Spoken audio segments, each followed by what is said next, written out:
Yes, very good afternoon, sports fans. On today, Cricket South Africa have dropped all charges against Mark Boucher. The organisation has announced that today CSA says in a statement that there was no basis to sustain any of the disciplinary charges, including charges of racism against the Proteas coach. The hearing was set for next week, Monday. But now to unpack the latest developments on the story, I'm joined live in studio by ENCA sports reporter Hloni Mtsimkulu. Good afternoon, Hloni. Always great to be chatting to you. Wow, what a massive bombshell in the cricket universe. Opening question, why did Cricket South Africa drop the charges against Coach Boucher? So we know that the charges that they had brought against Mark Boucher and that disciplinary process that was meant to begin next week was because of, first of all, Enoch Ngwe's resignation, or issues that came out of Enoch Ngwe's resignation last year as the assistant coach of the men's Proteas side, right? But also following on from the SJN hearings that took place last year.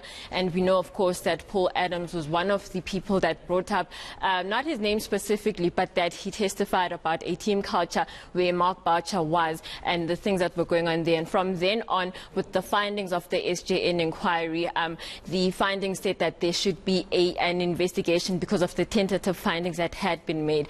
Since then, this disciplinary was meant to take place, but there have been a number of things that have taken place in the interim. So first of all, Enoch Ngwe said that he wouldn't be testifying. We know Paul Adams said that he wouldn't be testifying as well. We know that 2 weeks ago that arbitration ruling cleared Graham Smith of allegations of racism. And then they said that other witnesses that they had been that they had talked to, that they thought would testify, after having spoken to them, then their legal team decided that the charges that had been brought against Mark Boucher were unsustainable, and so there was no reason to proceed with the whole hearing. So this is where we are now. No charges against them. It's unsustainable, and so we are, I guess, moving on from this. But Hloni, this doesn't make sense. I mean, clearly the findings in the SJN report are not fruitful. I mean, my question now is, were the findings in that report flawed?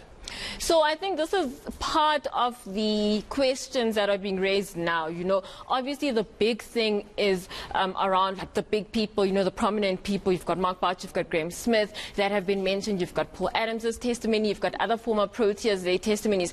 But of course, the SJN process itself wasn't just about those, prominent people. It was talking about also, first of all, also gender discrimination within cricket. That's a big factor that's always kind of been left out. But also at grassroots level, the kind of conditions that players were subjected to and have been subjected to. For example, a player who could bat, suddenly they're only chosen to bowl and they're only made to bowl, those sorts of things, and just the kind of conditions around that. But we spoke to Lawson Naidoo, the CSA board chairperson, earlier about the implications of all this activity on the SJN process and what it means, and just questions around the legitimacy of it. And this is what he had to say.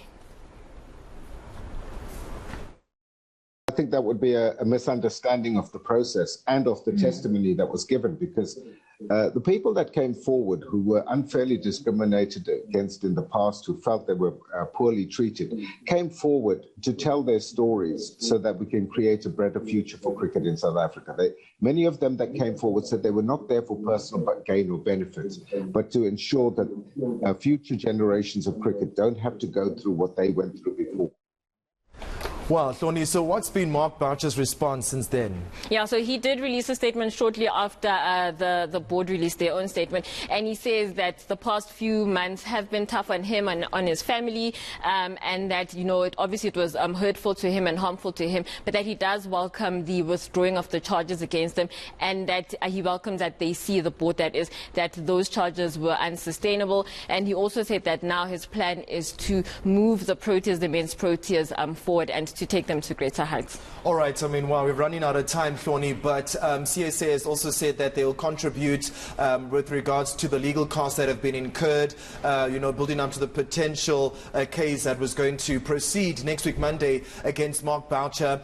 What do you make of that? But also, how does Cricket South Africa now mend their relationship with the national team coach? Well, I think just given what happened with Graham Smith 2 weeks ago, when he also said he hopes to move on from this, Mark Boucher, the same thing, he hopes to move on from this. So I mean, some of the timing of it is interesting, or how it's playing out. The fact that it seems almost like they want to wrap it up. They've had their talks, whatever they've talked about, behind the scenes, and it's just a wrapping up of the situation, I think, just to kind of say, okay, this has happened, but we're moving forward. But Board Chair Lawson Naidu did say that, they are still taking the process of transformation seriously, and they are still looking to kind of work through the report itself and all the other issues that were raised about transformation or the lack of it in local cricket. So that work is still happening. They do have a 5-year strategic plan around that. So we'll see, I guess, over the next few weeks, months, years, what happens with that. Awesome, Hloni. Always great to have your insight on these cricket matters. That was ENCA sports reporter Hloni Mtimkulu unpacking the important and critical points linked to the sudden dropping of charges by CSA against Mark Boucher. Okay, that's